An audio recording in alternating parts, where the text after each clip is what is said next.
Chapter 11. Meanwhile, what about socialism? It hardly needs pointing out that at this moment we are in a very serious mess. So serious that even the dullest, witted people find it difficult to remain unaware of it.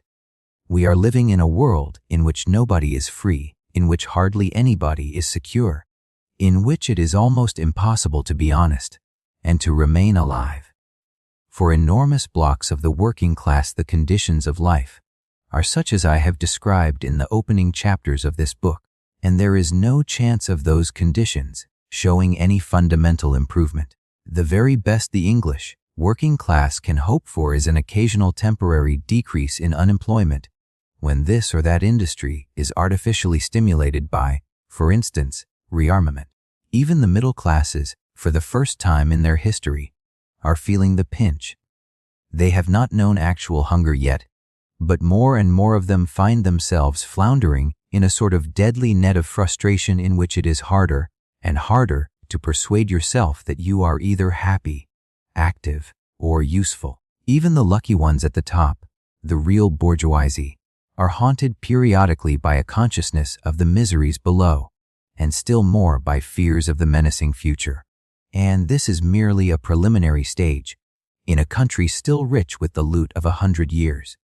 Presently there may be coining God knows what horrors of which, in this sheltered island, we have not even a traditional knowledge, and all the while everyone who uses his brain knows that socialism, as a world system and wholeheartedly applied, is a way out.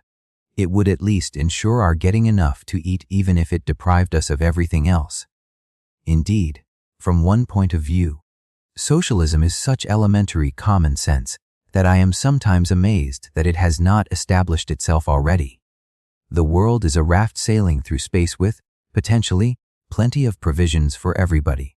The idea that we must all cooperate and see to it that every one does his fair share of the work and gets his fair share of the provisions seems so blatantly obvious that one would say that no one could possibly fail to accept it unless he had some corrupt motive for clinging to the present system. Yet the fact that we have got to face is that socialism is not establishing itself. Instead of going forward, the cause of socialism is visibly going back. At this moment, socialists almost everywhere are in retreat before the onslaught of fascism, and events are moving at terrible speed.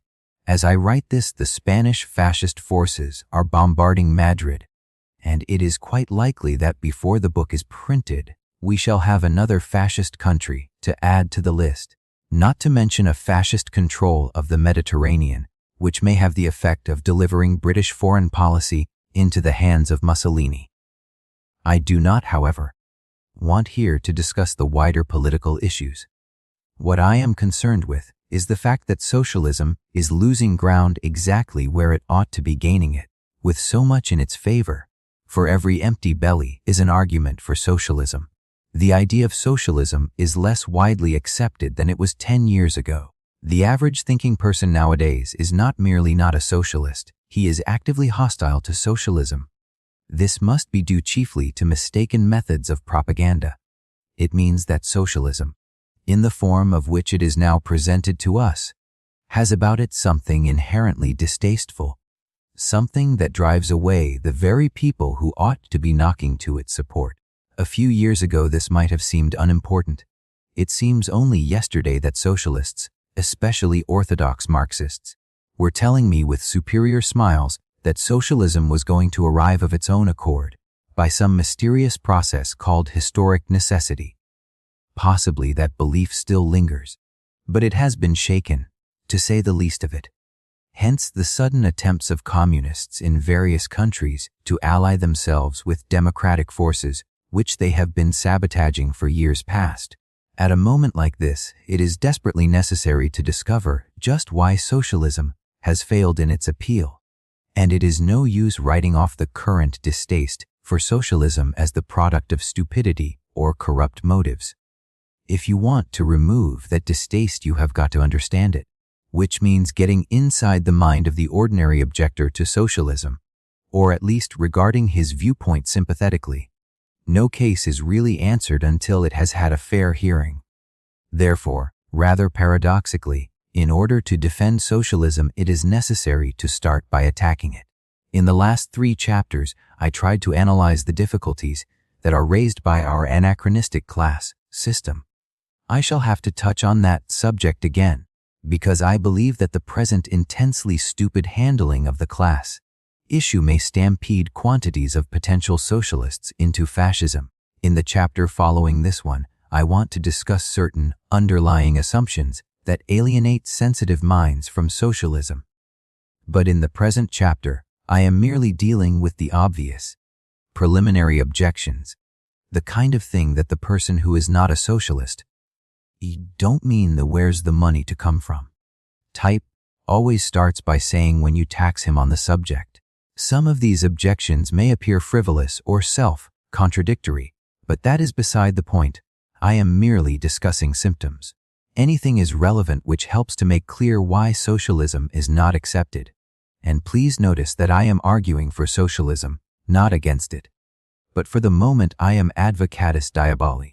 I am making out a case for the sort of person who is in sympathy with the fundamental aims of socialism, who has the brains to see that socialism would work, but who in practice always takes to flight when socialism is mentioned. Question a person of this type, and you will often get the semi-frivolous answer. I don't object to socialism, but I do object to socialists. Logically, it is a poor argument, but it carries weight with many people. As with the Christian religion, the worst advertisement for socialism is its adherents. The first thing that must strike any outside observer is that socialism, in its developed form, is a theory confined entirely to the middle classes. The typical socialist is not, as tremulous old ladies imagine, a ferocious-looking working man with greasy overalls and a raucous voice. He is either a youthful snob, Bolshevik who in 5 years' time will quite probably have made a wealthy marriage and been converted to Roman Catholicism, or, still more typically, a prim little man with a white-collar job, usually a secret teetotaler and often with vegetarian leanings, with a history of nonconformity behind him, and, above all, with a social position which he has no intention of forfeiting. This last type is surprisingly common in socialist parties of every shade. It has perhaps been taken over en bloc from the old Liberal Party. In addition to this, there is the horrible, the really disquieting prevalence of cranks wherever socialists are gathered together. One sometimes gets the impression that the mere words socialism and communism draw towards them with magnetic force every fruit, juice drinker, nudist, sandal wearer, sex maniac, Quaker, nature cure quack, pacifist, and feminist in England. One day this summer I was riding through Letchworth when the bus stopped and 2 dreadful-looking old men got onto it. They were both about 60, both very short, pink, and chubby, and both hatless. One of them was obscenely bald. The other had long gray hair bobbed in the Lloyd George style. They were dressed in pistachio-colored shirts and khaki shorts, into which their huge bottoms were crammed so tightly that you could study every dimple. Their appearance created a mild stir of horror on top of the bus. The man next to me, a commercial traveler, I should say, glanced at me, at them, and back again at me, and murmured socialists, as who should say, Red Indians. He was probably right. The ILP were holding their summer school at Letchworth. But the point is that to him, as an ordinary man, a crank meant a socialist and a socialist meant a crank. Any socialist, he probably felt, could be counted on to have something eccentric about him, and some such notion seems to exist even among socialists themselves. For instance, I have here a prospectus from another summer school which states its terms per week, and then asks me to say whether my diet is ordinary or vegetarian. They take it for granted, you see, that it is necessary to ask this question. This kind of thing is by itself sufficient to alienate plenty of decent people. And their instinct is perfectly sound. For the food, crank is by definition a person willing to cut himself off from human society in hopes of adding 5 years on to the life of his carcase.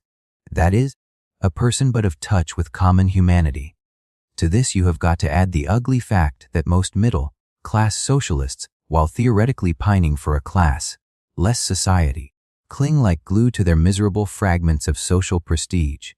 I remember my sensations of horror on first attending an ILP branch meeting in London. It might have been rather different in the north, where the bourgeoisie are less thickly scattered. Are these mingy little beasts, I thought, the champions of the working class? For every person there, male and female, bore the worst stigmata of sniffish middle-class superiority. If a real working man, a miner dirty from the pit, for instance, had suddenly walked into their midst, they would have been embarrassed, angry, and disgusted. Some, I should think, would have fled holding their noses.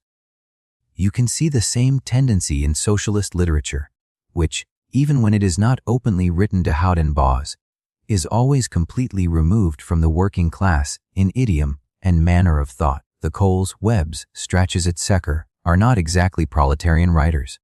It is doubtful whether anything describable as proletarian literature now exists. Even The Daily Worker is written in standard South English, but a good music hall comedian comes nearer to producing it than any socialist writer I can think of.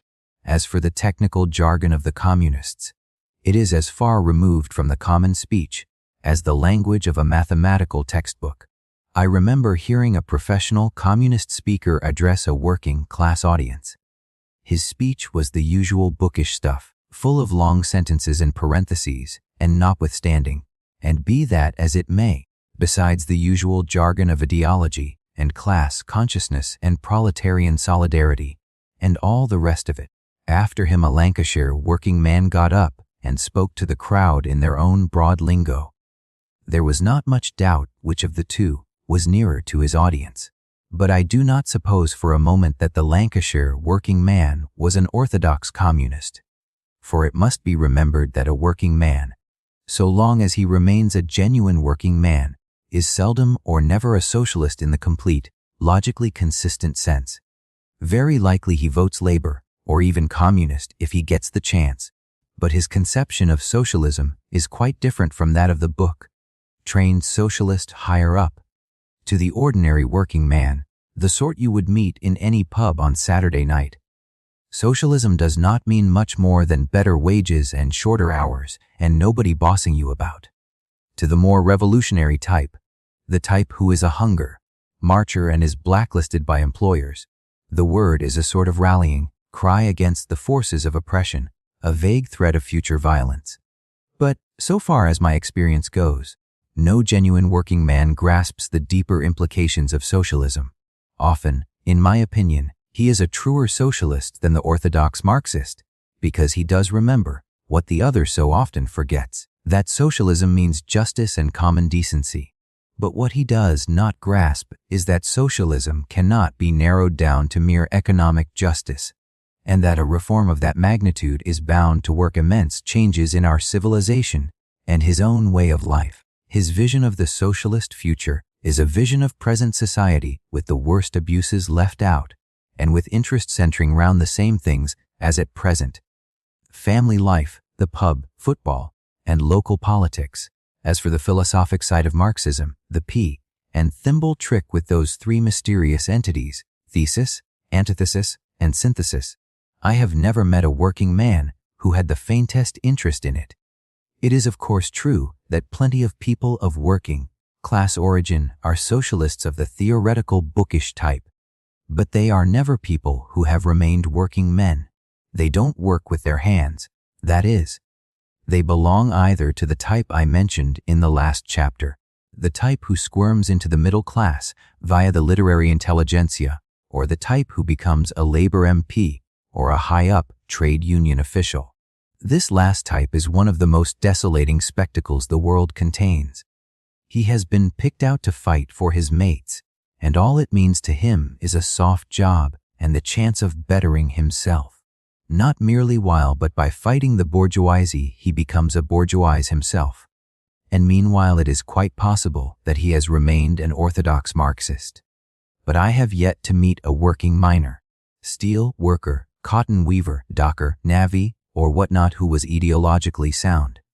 One of the analogies between communism and Roman Catholicism is that only the educated are completely orthodox. The most immediately striking thing about the English Roman Catholics, I don't mean the real Catholics, I mean the converts Ronald Knox, Arnold Lunn et hoc genus, is their intense self-consciousness. Apparently they never think, certainly they never write, about anything, but the fact that they are Roman Catholics. This single fact and the self-praise resulting from it form the entire stock in trade of the Catholic literary man. But the really interesting thing about these people is the way in which they have worked out the supposed implications of orthodoxy until the tiniest details of life are involved. Even the liquids you drink, apparently, can be orthodox or heretical, hence the campaigns of Chesterton, Beachcomber, etc., against tea and in favor of beer. According to Chesterton, tea drinking is pagan, while beer drinking is Christian, and coffee is the Puritans' opium. It is unfortunate for this theory that Catholics abound in the temperance movement, and the greatest tea boozers in the world are the Catholic Irish. But what I am interested in here is the attitude of mind that can make even food and drink an occasion for religious intolerance.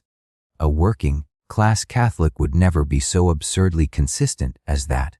He does not spend his time in brooding on the fact that he is a Roman Catholic, and he is not particularly conscious of being different from his non-Catholic neighbors.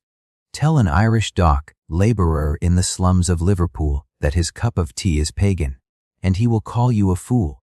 And even in more serious matters, he does not always grasp the implications of his faith. In the Roman Catholic homes of Lancashire you see the crucifix on the wall and the daily worker on the table. It is only the educated man, especially the literary man, who knows how to be a bigot. And, mutatis mutandis, it is the same with communism. The creed is never found in its pure form in a genuine proletarian. It may be said, however, that even if the theoretical book-trained socialist is not a working man himself, at least he is actuated by a love of the working class. He is endeavoring to shed his bourgeois status and fight on the side of the proletariat. That obviously must be his motive. But is it? Sometimes I look at a socialist, the intellectual, tract-writing type of socialist, with his pullover, his fuzzy hair, and his Marxian quotation, and wonder what the devil his motive really is. It is often difficult to believe that it is a love of anybody, especially of the working class, from whom he is of all people the furthest removed. The underlying motive of many socialists, I believe, is simply a hypertrophied sense of order. The present state of affairs offends them not because it causes misery, still less because it makes freedom impossible, but because it is untidy. What they desire, basically, is to reduce the world to something resembling a chessboard. Take the plays of a lifelong socialist like Shaw. How much understanding or even awareness of working class life do they display? Shaw himself declares that you can only bring a working man on the stage as an object of compassion. In practice, he doesn't bring him on even as that, but merely as a sort of W. Jacobs figure of fun, the ready-made comic East Ender, like those in Major Barbara and Captain Brassbound's Conversion. At best, his attitude to the working class is the sniggering punch attitude. In more serious moments, consider, for instance, the young man who symbolizes the dispossessed classes in Mesalliance. He finds them merely contemptible and disgusting. Poverty and, what is more, the habits of mind created by poverty are something to be abolished from above, by violence if necessary, perhaps even preferably by violence. Hence his worship of great men and appetite for dictatorships, fascist or communist, for to him, apparently vied his remarks apropos of the Italo-Abyssinian War and the Stalin-Wells conversations. Stalin and Mussolini are almost equivalent persons. You get the same thing in a more mealy-mouthed form in Mrs. Sidney Webb's autobiography, which gives, unconsciously, a most revealing picture of the high-minded socialist slum visitor. The truth is that, to many people calling themselves socialists, revolution does not mean a movement of the masses with which they hope to associate themselves. It means a set of reforms which the clever ones, are going to impose upon them, the lower orders. On the other hand, it would be a mistake to regard the book trained socialist as a bloodless creature entirely incapable of emotion. Though seldom giving much evidence of affection for the exploited, he is perfectly capable of displaying hatred, a sort of queer, theoretical, in vacua hatred, against their exploiters. Hence the grand old socialist sport of denouncing the bourgeoisie. It is strange how easily almost any socialist writer can lash himself into frenzies of rage against the class to which, by birth or by adoption, he himself invariably belongs. Sometimes the hatred of bourgeois habits and ideology is so far-reaching that it extends even to bourgeois characters in books. According to Henry Barbusse, the characters in the novels of Proust, Gade, etc., are characters whom one would dearly love to have at the other side of a barricade. A barricade, you observe. Judging from Lafeu, I should have thought Barbusse's experience of barricades had left him with a distaste for them. But the imaginary bayoneting of bourgeois, who presumably don't hit back, is a bit different from the real article. The best example of bourgeois baiting literature that I have yet come across is Mirsky's Intelligentsia of Great Britain. This is a very interesting and ably written book, and it should be read by everyone who wants to understand the rise of fascism. Mirsky, formerly Prince Mirsky, was a white Russian emigre who came to England and was for some years a lecturer in Russian literature at London University. Later he was converted to communism, returned to Russia, and produced his book as a sort of show-up of the British intelligentsia from a Marxist standpoint. It is a viciously malignant book, with an unmistakable note of "now I'm out of your reach, I can say what I like about you" running all through it, and apart from a general distortion it contains some quite definite and probably intentional misrepresentation, as for instance, when Conrad is declared to be no less imperialist than Kipling, and D.H. Lawrence is described as writing bare-bodied pornography and as having succeeded in erasing all clues to his proletarian origin, as though Lawrence had been a pork butcher climbing into the House of Lords.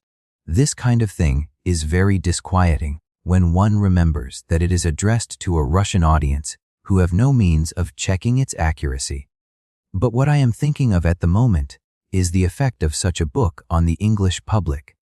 Here you have a literary man of aristocratic extraction, a man who had probably never in his life spoken to a working man on anything approaching equal terms, uttering venomous screams of libel against his bourgeois colleagues.